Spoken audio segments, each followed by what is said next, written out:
इस दुनिया में वही मनुष्य बड़ी सफलता हासिल करता है जिसका आत्मविश्वास मजबूत हो। अपने आत्मविश्वास को किस तरह से आसानी से आप भी मजबूत बना सकते हो, इसके पीछे एक प्राचीन, एक अनसुना तरीका छुपा हुआ है।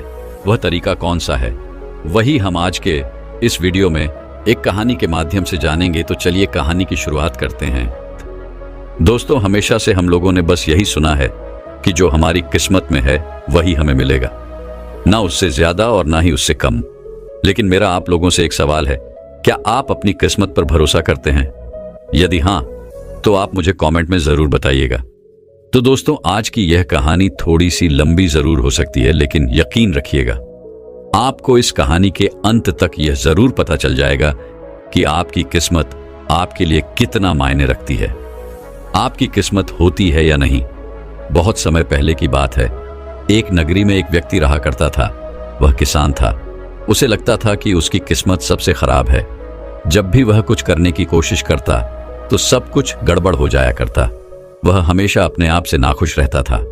उसे लगता था कि इस दुनिया में सबसे बुरी किस्मत उसी की है। बाकी सभी की किस्मत उससे कहीं ज्यादा अच्छी है। उसने अपने खेतों में काम किया, बढ़िया फसल उगाई, लेकिन इत्तेफाक से उस समय बारिश होने लगी और उसकी पूरी की पूरी फसल खराब हो गई। हालांकि उसके साथ में और भी बाकी किसानों की भी फसलें पूरी तरह से नष्ट हो चुकी थी, लेकिन उसे तो बस यही लग रहा था कि उसी की किस्मत खराब है और उसी के साथ यह सब हुआ है। कुछ महीनों बाद उस व्यक्ति की शादी हो गई। शादी को धीरे धीरे 5 साल बीत चुके थे, लेकिन अभी तक उसे कोई बच्चा नहीं हुआ। वह फिर से यही सोचने लगा कि उसकी किस्मत खराब है।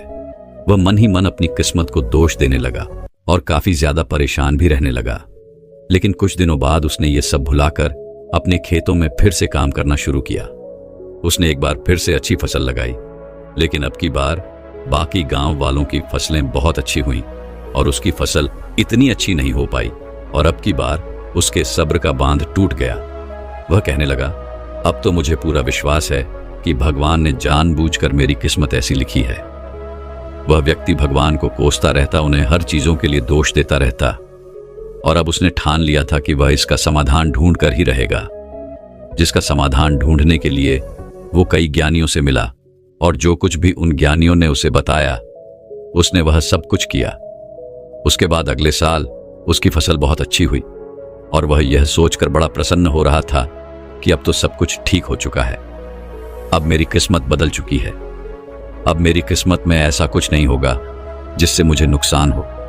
वह और बाकी सारे गांव वाले बड़ी खुशी खुशी अपना अनाज लेकर शहर बेचने के लिए जा रहे थे। तभी अचानक रास्ते में कुछ डाकुओं ने उनकी फसल लूट ली। सभी किसान अपनी जान बचाकर वहां से भागने लगे। इस भागा दौड़ी में, इस अफरा तफरी में कुछ लोगों को अपनी जान भी गंवानी पड़ी। वह व्यक्ति किसी तरह से अपनी जान बचाकर घर वापस आया तो उसे पता चला कि उसके माता पिता एक साथ इस दुनिया से जा चुके हैं। यह खबर सुन वह पूरी तरह से टूट गया। वह अब पूरी तरह से निराश हो चुका था। अब उसके मन में कोई भी आशा की किरण नहीं नजर आ रही थी। अब उसे पूरा यकीन हो चुका था कि वह चाहे कुछ भी कर ले, अब उसकी किस्मत कभी नहीं बदल सकती। वह चाहे कुछ भी कर ले, चाहे कितने भी अच्छे कर्म कर ले, लेकिन उसे तो हमेशा नुकसान ही झेलना पड़ेगा। उसने मन ही मन यह निश्चय कर लिया था कि इस दुनिया में अगर किसी की किस्मत सबसे खराब है तो वह उसी की है। अब उसने सारे काम धंधे छोड़ दिए थे। अब उसका मन किसी भी काम में नहीं लगता था। जब भी उसकी पत्नी उसे कुछ करने के लिए कहती तो वह यह कहकर टाल देता कि क्या फायदा, आखिर में मुझे ही नुकसान झेलना पड़ेगा, तो इससे तो अच्छा यही है कि मैं कुछ न करूं। एक दिन संध्या का समय था। वह काफी गुमसुम होकर अपने खेत के किनारे बैठा हुआ था। उस खेत के किनारे पर एक नारियल का पेड़ था। एक दूसरा व्यक्ति उसी रास्ते से होकर गुजर रहा था। तभी जैसे ही वो नारियल के पेड़ के नीचे आया, नारियल अपने आप टूटकर उसके ऊपर गिर पड़ा। यह देख किसान को बड़ी ही सहानुभूति मिली। वह सोचने लगा कि लगता है इसकी भी किस्मत मेरी ही तरह खराब है। वह तुरंत उस आदमी के पास पहुंचा। उसने उस व्यक्ति से कहा, लगता है तुम्हारी किस्मत भी बहुत खराब है। तभी तो तुम इतने आराम से जा रहे थे और अचानक तुम्हारे सर पर यह नारियल आ गिरा। तभी वह दूसरा व्यक्ति कहता है, किस्मत यह क्या होती है? इसके बारे में मुझे कुछ नहीं पता। पहले मैं भी ऐसा सोचता था कि मेरे पास किस्मत है, लेकिन जब मैं एक संत से मिला, उन्होंने मेरी किस्मत मुझसे ले ली। अब मेरे पास कोई किस्मत नहीं है तो वह अच्छी है या बुरी, ये मुझे कैसे पता। लेकिन फिर भी अगर तुम अपनी किस्मत आजमाना चाहते हो, अपनी किस्मत को बदलना चाहते हो, तो मेरे पास कोई है जो तुम्हें किस्मत बदलने का सूत्र दे सकता है। यह सुन वह किसान उस व्यक्ति से कहता है कि बताओ, मुझे वह गुरु कहाँ मिलेंगे? मैं भी उनसे मिलना चाहता हूँ और अपनी किस्मत के बारे में उनसे जानना चाहता हूँ। और मैं उनसे यह भी जानना चाहता हूँ कि क्या मेरी किस्मत ही खराब है, क्या मैं इसे बदल नहीं सकता? यह सुन वह आदमी उस किसान को एक रास्ता बताता है, एक जगह बताता है जहां पर वह गुरु उसे मिलेंगे।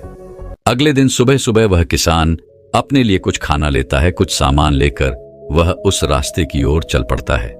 काफी समय चलने के बाद उसे एक जंगल के रास्ते से होकर गुजरना पड़ता है। और जब वो जंगल के रास्ते से होकर गुजर रहा था, तभी कुछ लुटेरों ने उसे आकर पकड़ लिया, उसका सारा सामान छीन लिया और उसकी पोटली खोलकर देखी तो वो अभी अपना माथा पीटने लगे और कहने लगे, मेरी ही किस्मत खराब है। इतने दिनों के बाद कोई ऐसा मिला जिससे हम कुछ लूट न सके, लेकिन यह व्यक्ति भी केवल कुछ खाना और कुछ कपड़े लेकर के जा रहा है। किसान ने जैसे ही यह बात सुनी, वह बड़ा प्रसन्न हुआ। वह इस अंधेरे से कहने लगा, क्या कहा तुमने? तुम्हारी भी किस्मत खराब है, लेकिन मुझे तो लगता था कि मेरी ही किस्मत खराब है। तभी लुटेरे ने कहा, यदि तुम जैसे लोग यहां से आते जाते रहेंगी तो भला मेरी किस्मत कैसे अच्छी हो सकती है? यदि तुमने कुछ धन लिया होता तो वह धन मेरे काम आ जाता। अब मैं तुमसे क्या ले जाऊं? यह खाने पीने का सामान। वह लुटेरा उस किसान को छोड़ देता है, लेकिन उससे वह खाने पीने का सामान लेकर चला जाता है। उन लुटेरों से छूटने के बाद वह किसान अपने रास्ते पर आगे बढ़ना शुरू कर देता है, लेकिन अब उसके पास कोई खाना पीना नहीं रह गया था और अब आगे चलकर उसे भूख भी लग गई थी। चलते चलते पूरा दिन बीत चुका था और अभी तक उसे खाने के लिए कुछ नहीं मिला था। थोड़ी दूर और आगे जाने के बाद उसे एक भिखारी दिखाई दिया। वह भिखारी कुछ खाना लेकर बैठा हुआ था। यह देख किसान के मुंह में पानी आ गया। वह उस भिखारी के पास पहुंचा और उससे कहने लगा कि क्या आप मुझे थोड़ा सा खाना दे सकते हैं? मैं खाना लेकर निकला था, कुछ लुटेरों ने मेरा खाना छीन लिया और अब मुझे बहुत जोरों की भूख लगी है और मेरे पास अब पैसे भी नहीं है कि मैं कुछ लेकर खा सकूं। यदि आप मुझे थोड़ा सा खाना दे दें तो आपकी बहुत कृपा होगी। इस पर भिखारी कहता है कि मैं सोच ही रहा था आज मैं ये खाना खा पाऊंगा या नहीं, और देखो तुम आ टपके। मैं एक भिखारी हूं और मुझे रोज भीख मांगनी पड़ती है। भूख क्या होती है ये मुझे पता है, और भूख से तड़पना क्या होता है ये भी मुझे पता है। वैसे भी मैंने सुबह का नाश्ता किया था, ये खाना तुम ही ले लो और इसे खा लो। उस किसान ने खुशी खुशी उस भिखारी से वह खाना ले लिया और खाना खाकर उस भिखारी का धन्यवाद किया और अपने रास्ते पर आगे की ओर चल पड़ा। लेकिन मन ही मन वह अपने आप को कोस रहा था, अपनी किस्मत को दोष दे रहा था। वह कह रहा था कि आज मेरे कैसे दिन आ गए हैं कि मुझे एक भिखारी से भीख मांगकर खाना पड़ा। किसान जैसे जैसे आगे बढ़ता जा रहा था, उसके पेट भरने का अब कोई साधन नहीं बचा था। जहां वह भीख मांग सकता था, भीख मांग कर खाता था, और जहां कहीं पर भी उसे कोई काम मिल जाता था तो वह काम करके ही थोड़े से पैसे इकट्ठा करता और फिर उससे भोजन कर लिया करता था।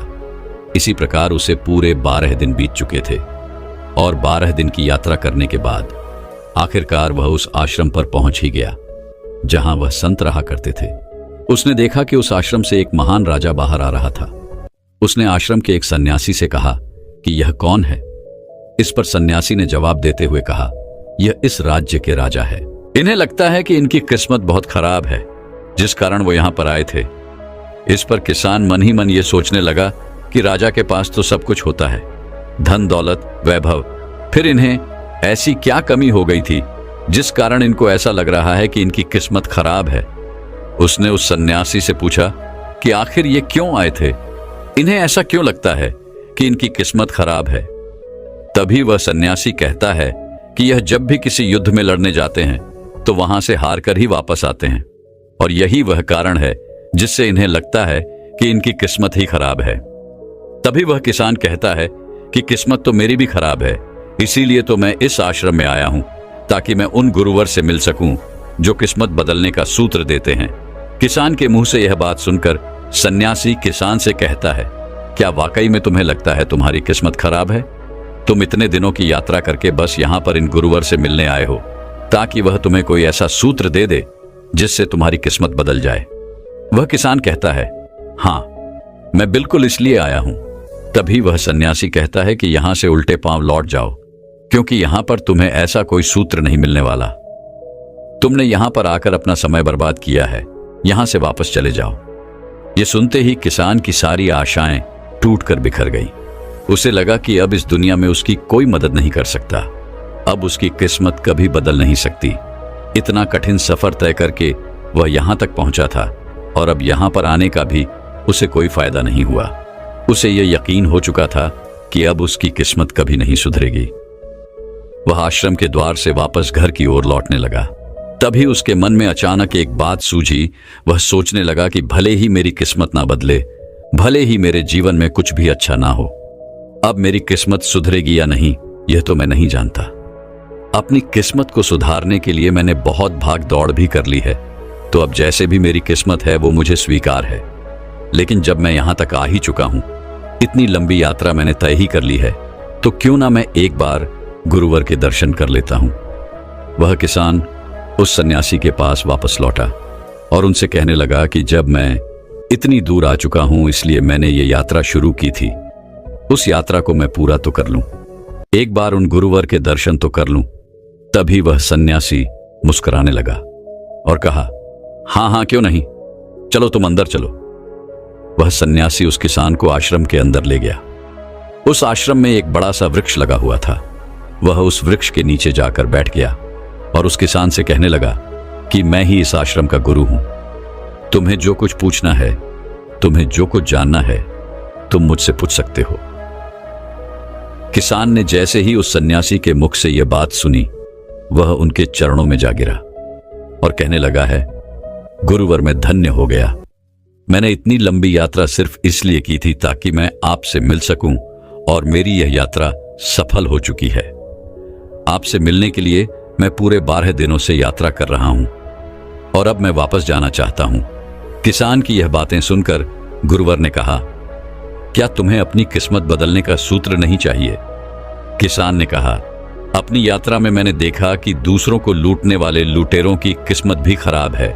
जिसके पास कुछ भी नहीं है, उस भिखारी की किस्मत भी खराब है, और जिसके पास सब कुछ है, यानी कि वह राजा जो कि आपके यहां से अभी अभी गए हैं, उसकी भी किस्मत खराब है।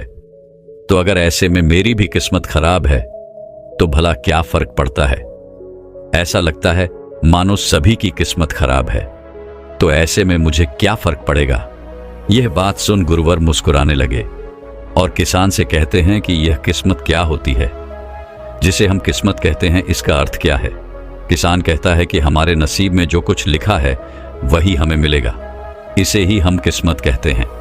तभी गुरुवर मुस्कुराने लगे और किसान से कहते हैं कि किस्मत किसी की नहीं होती, ये तो हमारी इच्छाएं होती हैं जिन्हें हम पूरा करना चाहते हैं।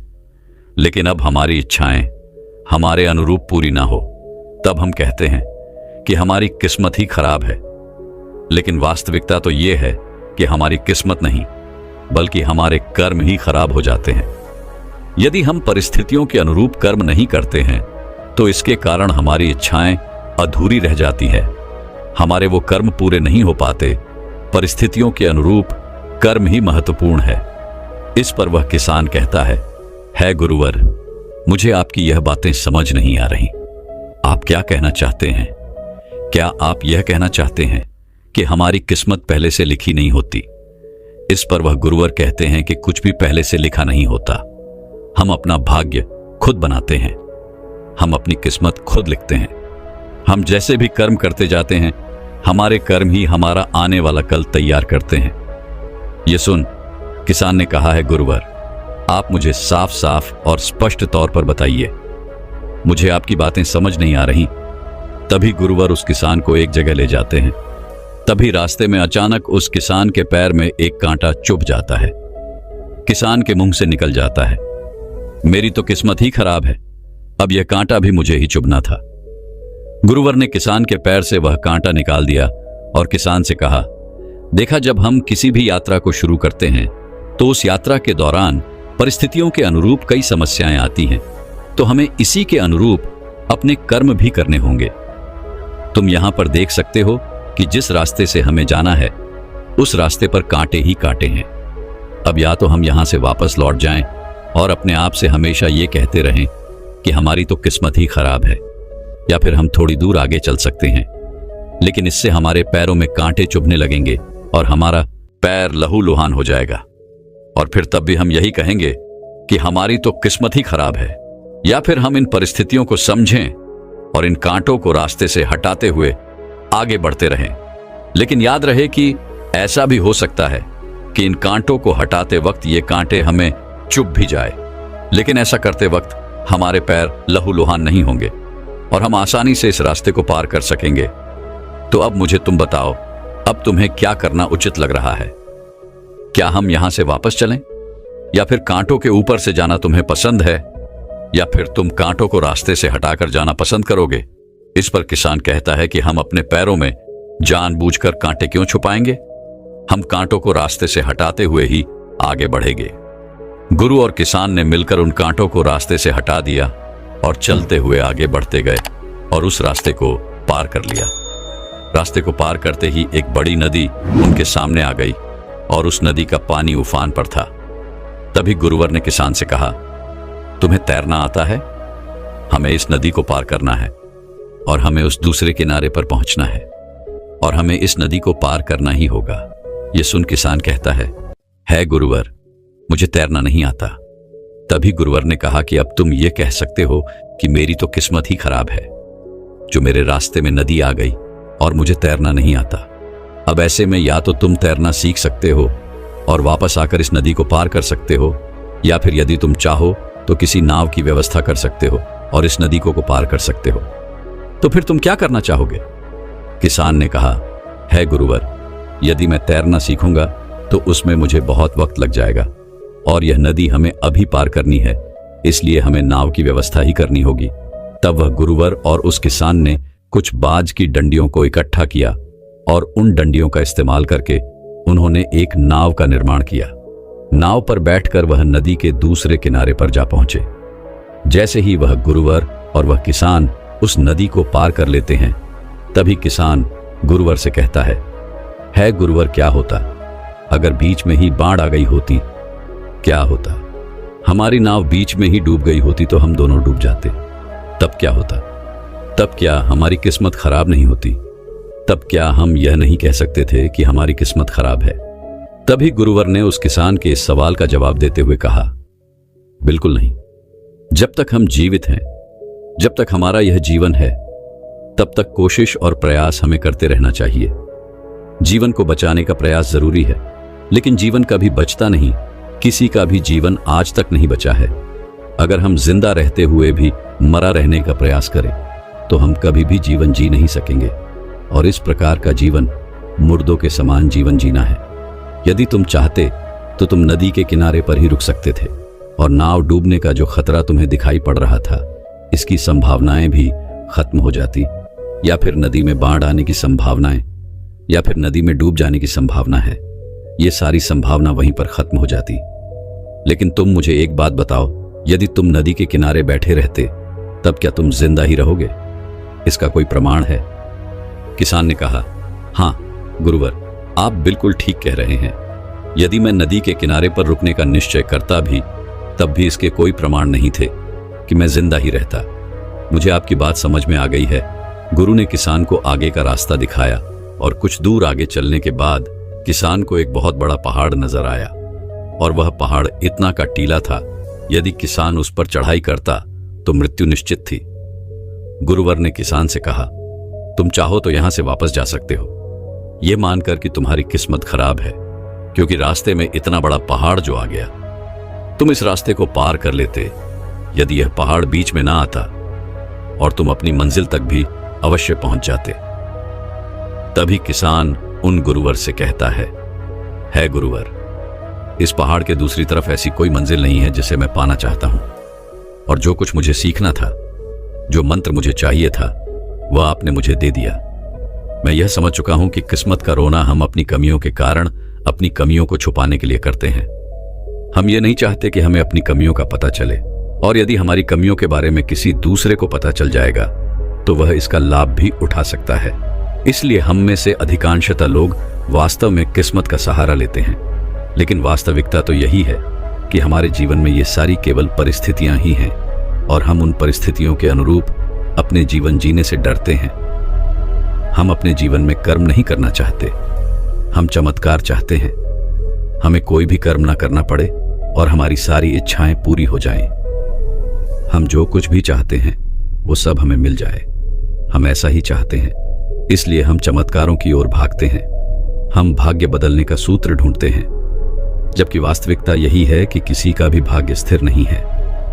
हम जैसे कर्म करते हैं वैसा ही हमारा भाग्य बनता है और हमारे कर्म के अनुसार ही हमारा भाग्य बदलता रहता है। लेकिन हम में से अधिकांशतः लोग किस्मत का खेल मान लेते हैं और पहले से जो लिखा हुआ है उसे ही स्वीकार कर लेते हैं।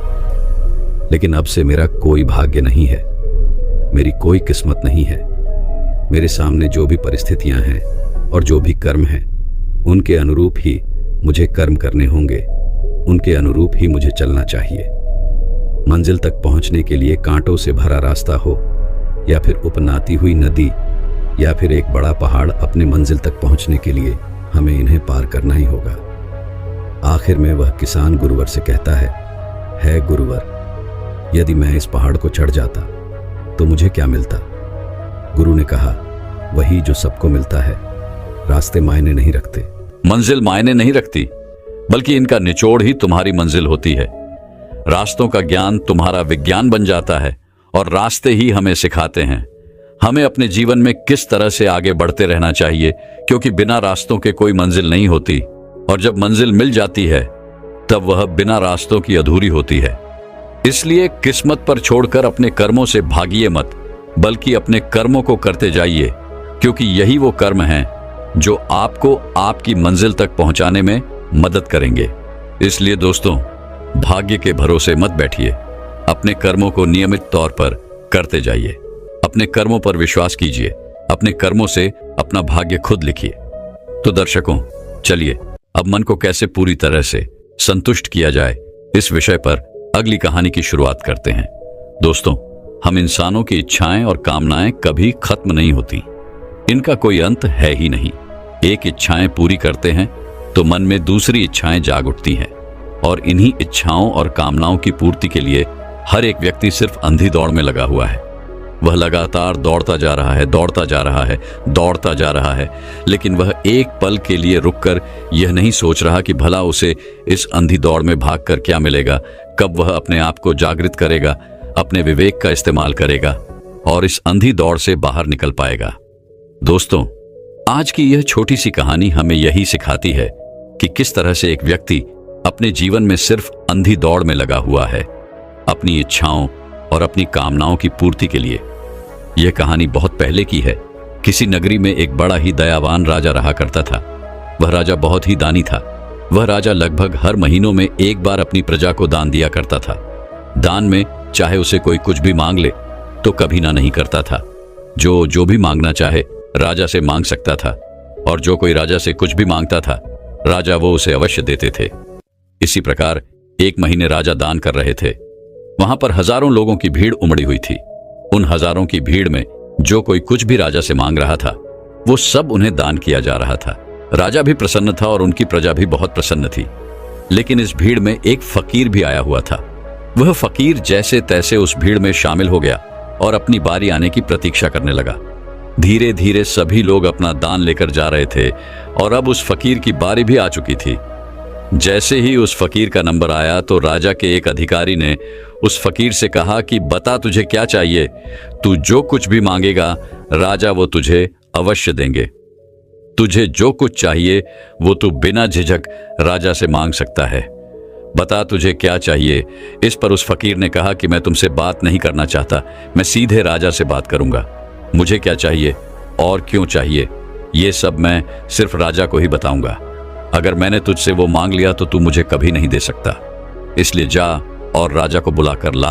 और राजा जिस दिन भी दान करते थे उनकी आदत थी कि वो किसी को भी खाली हाथ नहीं जाने देते थे। इसलिए वो अधिकारी उस फकीर को भगा नहीं सकता था। वह तुरंत राजा के पास गया और राजा को उस फकीर के बारे में सब कुछ बता दिया। उस अधिकारी ने राजा से कहा कि बाहर एक वकील आया हुआ है और वह सिर्फ आपसे ही दान लेना चाहता है। मैंने उससे पूछने की कई बार कोशिश की कि बता तुझे क्या चाहिए, लेकिन उसने मुझे बताने से मना कर दिया। यह सुनकर वह राजा खुद ही उस फकीर को दान देने के लिए बाहर आए। उन्होंने पहले तो उस फकीर को ध्यान से देखा और फिर उनसे कहा कि बताइए बाबा, आपको क्या चाहिए? आप जो कुछ भी मांगेंगे मैं वो आपको अवश्य दूंगा। इस पर वो बाबा कहते हैं कि हे राजन, जो मुझे चाहिए, क्या तुम में वो मुझे देने की हिम्मत है? क्या तुम्हारे अंदर वो क्षमता है जो मुझे तुम वो दान दे सकोगे? कहीं तुम मुझसे वादा कर पीछे तो नहीं हटोगे? वहां पर खड़े सभी लोग वकील की ये बातें सुनकर चौंक गए। उन्हें लगा कि लगता है कि आज यह फकीर राजा का राजपाट इनसे ले लेंगे। यह सुनकर वह राजा भी आश्चर्यचकित रह गया कि हर महीने मैं लोगों को दान दिया करता हूं, और अगर आज मैंने इन फकीर को वापस लौटा दिया तो आज तक मैंने जो भी पुण्य किए हैं, जो भी दान दिए हैं, ये सब व्यर्थ हो जाएगा। मेरी सालों की मेहनत पर पानी फिर जाएगा। काफी कुछ सोच विचार करने के बाद राजा ने फकीर से कहा, हे बाबा, आपको जो कुछ चाहिए आप मांग लीजिए, मैं आपको अवश्य दूंगा। आपको मेरा सिंहासन चाहिए या फिर मेरा यह राजपाट चाहिए? आपको जो कुछ भी चाहिए आप खुलकर कहिए, वो आपको अवश्य मिलेगा। इस पर वह फकीर राजा से कहता है, मुझे इन छोटी छोटी चीजों में कोई भी दिलचस्पी नहीं है, मुझे तो कुछ और बड़ा चाहिए, इतना बड़ा कि शायद तुमने कभी सोचा भी ना हो। क्योंकि आज तक मैं जहां भी गया हूं मैंने अपने मन से ही दान लिया है और आज तक मुझे कोई भी मेरे जीवन का दान नहीं दे सका। तो बोलो, क्या तुम मुझे वह दान दे सकोगे? क्या तुम इसके लिए तैयार हो? एक बार फिर सोच लो, अभी भी मौका है। बाद में पछताने से अच्छा है कि तुम मुझे अभी ना कह दो। राजा को उस फकीर की बात दिल पर लग गई। उसने उन फकीर से कहा कि मांगिए, आपको क्या मांगना है? आपको जो कुछ चाहिए वो मैं सब कुछ दूंगा। हमारे राज्य में किसी चीज की कोई कमी नहीं है। आज तक हमारे द्वार से कभी कोई खाली हाथ नहीं लौटा है और मैं वादा करता हूं कि आप भी मेरे द्वार से वापस खाली हाथ नहीं जाएंगे। आपको जो कुछ मांगना है, आपको जो कुछ भी चाहिए वो आप बेझिझक मान लीजिए। राजा की इस बात को सुनकर उस फकीर ने अपने थैले से एक छोटा सा कटोरा निकाला और कहा कि इस कटोरे को आप किसी भी चीज से भर दीजिए, बस मुझे यही चाहिए। फकीर के इस छोटे से कटोरी को देखकर राजा और वहां पर खड़े सभी अधिकारी जोर जोर से हंसने लगे। राजा मन ही मन सोचने लगे कि लगता है यह कोई पागल है जिसे यह भी नहीं ज्ञान है कि राजपाट क्या होता है, और यह छोटा सा कटोरा इसमें क्या आएगा, और इसने बेकार में ही इतना बड़ा हंगामा खड़ा कर दिया। राजा ने अपने अधिकारियों को तुरंत आदेश दिया कि जाओ सोने की मोहरें लेकर आओ और इस कटोरी को भर दो। राजा का आदेश मिलते ही अधिकारियों ने उस कटोरे में सोने की कुछ मुद्राएं भर दी, लेकिन आश्चर्य की बात यह थी कि वो कटोरा अभी भी नहीं भरा था। ये देख सब आश्चर्यचकित रह गए थे। तभी मंत्री ने फिर से अधिकारियों को आदेश दिया कि उस कटोरे में सोने की और भी स्वर्ण मुद्राएं भर दो। मंत्री का आदेश पाते ही अधिकारियों ने और भी सोने की स्वर्ण मुद्राएं उस कटोरे में डाल दी, लेकिन आश्चर्य की बात अभी भी वही थी कि वह कटोरा भर ही नहीं रहा था। यह देख मंत्री और भी ज्यादा आश्चर्यचकित हो गए। उनके पास जो भी सोने की थैलियां पड़ी हुई थी वो भी उन्होंने उस कटोरे में डाल दी, लेकिन अभी भी वो कटोरा उसी तरह से खाली था। यह देखकर वह फकीर मुस्कुराने लगा और राजा से कहने लगा कि हे राजन, अभी तक मेरा यह कटोरा आप नहीं भर सके हैं, मेरा यह कटोरा अभी तक खाली है। यह देख राजा भी काफी आश्चर्यचकित थे। उन्होंने अधिकारियों को आदेश दिया कि आसपास में जो भी यहां पर स्वर्ण मुद्राएं हैं, हीरे जवाहरात जो कुछ भी पड़े हुए हैं, वह सब इस कटोरे में भर दो। धीरे धीरे राज्य की सारे स्वर्ण मुद्राएं, हीरे जवाहरात उस कटोरे में पलटी जाने लगी। राजा के राजकोष से भी धन आने लगा और उस कटोरे में डाला जाने लगा, लेकिन धीरे धीरे राजा का राजकोष भी खत्म हो रहा था और अभी तक वो कटोरा भरा नहीं था। आश्चर्य की बात यह थी कि उस कटोरे के अंदर जितना भी धन डाला जा रहा था वह गायब ही होता जा रहा था, उससे वह कटोरा भर ही नहीं रहा था। यह सब देख वहां के सभी लोग आश्चर्यचकित थे। राजा, मंत्री और अधिकारी सभी को पसीना आने लग गया था। यह देख वह फकीर राजा से कहता है कि हे राजन, अगर आप मेरे इस कटोरी को नहीं भर सकते तो कोई बात नहीं, मैं आपको माफ कर दूंगा और मैं यहां से चला जाऊंगा। लेकिन मेरी एक बात याद रखना कि फिर तुम कभी अपने आप को इतना बड़ा दाता मत समझना जो मेरा एक छोटा सा कटोरा ना भर सका। वह भला कैसा दानी। मैंने तुमसे पहले ही कहा था कि अगर तुम मेरे इस कटोरे को नहीं भर सकते तो तुम अब भी पीछे हट जाओ, लेकिन तुमने मेरी बात नहीं मानी। यह सुन राजा को और भी क्रोध आ गया। राजा ने उस फकीर से कहा कि चिंता मत करो बाबा, मैं इस कटोरी को अवश्य भर कर रहूंगा। धीरे धीरे राजा ने अपने राज्य का सारा धन इकट्ठा कर लिया और उस कटोरे में डालना शुरू कर दिया, लेकिन वह कटोरा भरने का नाम ही नहीं ले रहा था। ये देख राजा, मंत्री और सभी अधिकारियों के साथ साथ वहां की प्रजा भी अब हैरान हो चुकी थी। वह डर रही थी कि कहीं इस तरह से राजा का पूरा राज्यपाठ, राज्य का सारा धन इस तरह से बर्बाद ना हो जाए, और अगर इसी तरह से चलता रहा तो राज्य को चलाने के लिए भी धन नहीं बचेगा। राजा के मंत्री को एक युक्ति सूझी। उसने राजा से कहा कि हे राजन, अब तक हमने अपने राज्य का आधे से ज्यादा धन इस कटोरे में डाल दिया है, लेकिन यह कटोरा भर नहीं रहा। और जैसा कि इस फकीर ने खुद कहा है कि इस कटोरे को किसी भी चीज से भर दो, तो क्यों ना हम इस कटोरे को अपने राज्य के बर्तनों से भरने की कोशिश करते हैं। राजा को मंत्री का यह सुझाव उत्तम लगा। राजा ने तुरंत ही आदेश दिया कि राज्य में जो भी बर्तन पड़े हुए हैं उन्हें यहां लाया जाए और इस कटोरे में भर दिया जाए। देखते ही देखते राज्य में बर्तनों का एक भंडार सा खड़ा हो गया और वह उस पात्र में, यानी फकीर के उस कटोरे में डाला जाने लगा। लेकिन कुछ ही समय बाद लोग फिर से आश्चर्यचकित हो गए, क्योंकि राज्य का सारा बर्तन खत्म हो रहा था। राज्य में बर्तनों की कमी हो रही थी, लेकिन अभी भी वह कटोरा भरा नहीं था। यह देख सभी लोग आश्चर्यचकित थे। वहां खड़े सभी लोग यह सोच रहे थे कि यह फकीर कोई मायावी है। इसने राज्य का आधा से ज्यादा धन इस कटोरे में भर लिया है और अभी भी यह कटोरा उसी तरह से खाली है। यह सब देख राजा और मंत्री को कुछ समझ नहीं आ रहा था। तभी मंत्री को एक युक्ति सूझी। उसने राजा से कहा कि हे राजन, लगता है कि हमें इन फकीर के सामने झुकना ही पड़ेगा। इसके अलावा हमारे सामने और कोई रास्ता नहीं बचा है। अगर हम नहीं झुकते हैं तो हमारे पास जो कुछ भी है वो सब हम अगर इस पात्र में डाल भी दें तो भी ये पात्र कभी नहीं भरेगा, क्योंकि ये फकीर कोई मायावी मालूम पड़ता है। हमें इनसे क्षमा मांग लेनी चाहिए। राजा मंत्री की बात मान जाता है और उन फकीर के सामने विवश होकर अपने दोनों हाथ जोड़कर उन फकीर से माफी मांगता है और कहता है कि हे बाबा, हम आपके इस कटोरी को भरने में नाकाम रहे। आप हमें हमारी इस भूल के लिए क्षमा कर दीजिए।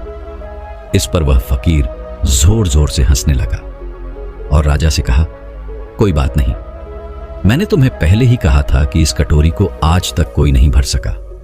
तभी राजा ने उन फकीर से कहा कि हे बाबा, आप ऐसा क्यों कह रहे हैं कि इस कटोरी को कोई नहीं भर सकता? आखिर ऐसा इसमें क्या है? तभी उस फकीर ने राजा से कहा, हे राजन, ये कोई ऐसी वैसी कटोरी नहीं है। एक दिन मैं शमशान के रास्ते जा रहा था, तभी अचानक मेरे सामने इंसान की यह खोपड़ी आ गई और उसी खोपड़ी से मैंने इस कटोरी को बनाया है। ये कटोरा इंसान की खोपड़ी से बना हुआ है और हम सभी जानते हैं कि इंसान की खोपड़ी कभी नहीं भरती, वह हमेशा खाली ही रहती है। जीवन भर हम इस खोपड़ी में एक से एक बेशकीमती चीजें डालते रहते हैं, फिर वो चाहे धन हो, दौलत हो या फिर कुछ अन्य बेशकीमती वस्तुएं। फिर भी इस खोपड़ी में अपनी इच्छाओं और कामनाओं की पूर्ति के लिए जगह हमेशा खाली रहती है। यह खोपड़ी हमेशा कुछ न कुछ मानती ही रहती है, इसके लालच का कोई अंत नहीं। हम इंसानों की खोपड़ी एक अंधे कुएं जैसी होती है। इसमें तुम जीवन भर जो कुछ भी डालते रहोगे, जो कुछ भी इसमें भरते रहो, लेकिन यह कभी नहीं भरती। जब तक कोई व्यक्ति जीवित रहता है तब तक वो अपनी इच्छाओं और कामनाओं की पूर्ति में लगा रहता है और इसी तरह वो अपना पूरा जीवन व्यतीत कर देता है और अंत समय आने पर भी उसकी इच्छाएं और उसकी कामनाएं समाप्त नहीं होती। क्या तुमने कभी किसी ऐसे व्यक्ति को देखा है जिसने यह कहा हो कि मेरी सारी इच्छाएं और सारी कामनाएं पूरी हो चुकी हैं? उस व्यक्ति के पास अब वो सब कुछ है और अब उसे कुछ भी पाने की इच्छा या फिर कामना नहीं है। हे राजन, हम मनुष्य की सबसे बड़ी समस्या ही यही है कि हमारे मन की इच्छाएं और कामनाएं हमें इस तरह से जीवन भर नचाती रहती हैं कि हमें एक पल के लिए यह सोचने का समय नहीं मिलता कि भला हम इस अंधी दौड़ में दौड़ क्यों रहे हैं, हमें क्या पाना है और क्या लेकर जाना है, जिस वजह से हम इस दौड़ में लगे हुए हैं। इसलिए इस अंधी दौड़ में शामिल होने से तो अच्छा है कि हम अपने लिए थोड़ा सा समय निकालें, खुद पर ध्यान केंद्रित करें, खुद को जागृत करने की कोशिश करें, अपने विवेक का इस्तेमाल करें और खुद को इस अंधी दौड़ में शामिल होने से बचा लें। क्योंकि जब तक हम अपने आप को शांत नहीं करेंगे, जागरूक नहीं होंगे, तब तक हम अपनी इच्छाओं और कामनाओं पर विजय प्राप्त नहीं कर सकते। और जब तक हम इन कामनाओं इच्छाओं पर विजय प्राप्त नहीं कर सकते, तब तक हम इसी तरह से इस अंधी दौड़ में दौड़ते रहेंगे, बिना कुछ जाने, बिना कुछ समझे, और हमारा पूरा जीवन इसी तरह से व्यस्त हो जाएगा। और जीवन के अंतिम समय में भी हमारे मन की ये इच्छाएं, ये कामनाएं हमारा पीछा नहीं छोड़ेंगे और हम इस जीवन के चक्र में यूं ही फंसे रह जाएंगे।